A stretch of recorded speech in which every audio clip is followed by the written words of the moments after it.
54-year-old Sibongile Diaho was admitted at the Prince Mshiyeni Memorial Hospital last week to remove 2 tumors in her stomach.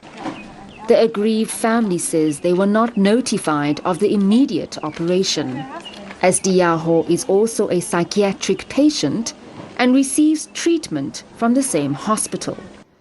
After her operation, she was discharged before the wounds healed. The family is accusing the hospital of medical negligence.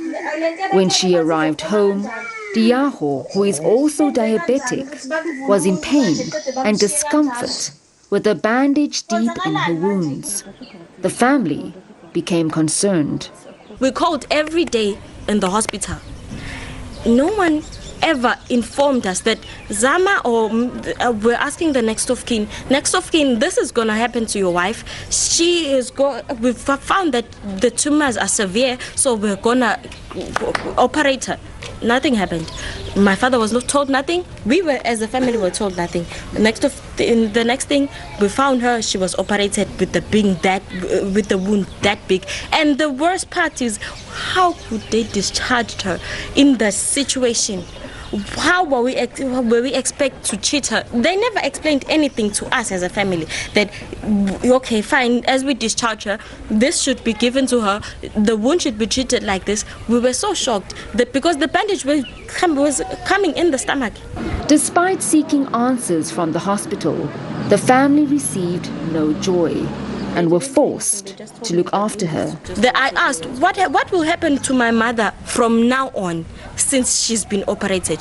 They said this wound takes long. I asked, because she's diabetic, they say a diabetic person's wound does not heal easily. How will this wound easily? They said she will heal.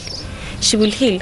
But after a video went viral that Zama took of her mother, Diaho was collected by an ambulance on Wednesday night and readmitted.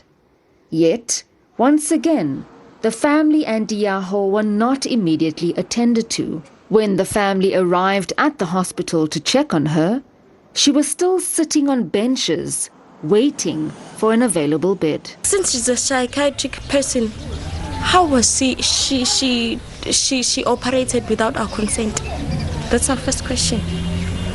Secondly, it was so sad seeing my mother in that situation. I can't even cope. I've been thinking about it the whole time. I can't close my eyes at night. I can't sleep. These past 2 days have been a nightmare for me. We just want justice for our mother. We want questions answered. We want those who treated my mother unfairly to be I don't know what, jailed or something. We want justice. The KwaZulu-Natal Health MEC Nomagugu Simelane has ordered an investigation into the matter. MEC Simelane is severely disturbed by this video and has instructed the HOD to institute an urgent investigation. In the investigation, MEC Simelane said it must probe whether or not the patient was managed correctly in terms of clinical assessments and whether she should have been discharged in her state. Furthermore, it needs to establish whether the patient can identify who allegedly assaulted and insulted her. The MEC stressed that the most important goal at the moment is that the patient receives the urgent medical care that she requires. The family is hoping that she can be moved to another facility, but due to funds, they are unable to do so. They now have pinned their hopes on the Provincial Department of Health to look into the matter and are hoping that she now receives adequate medical care. Jade Lee Paulser, SABC News, Durban.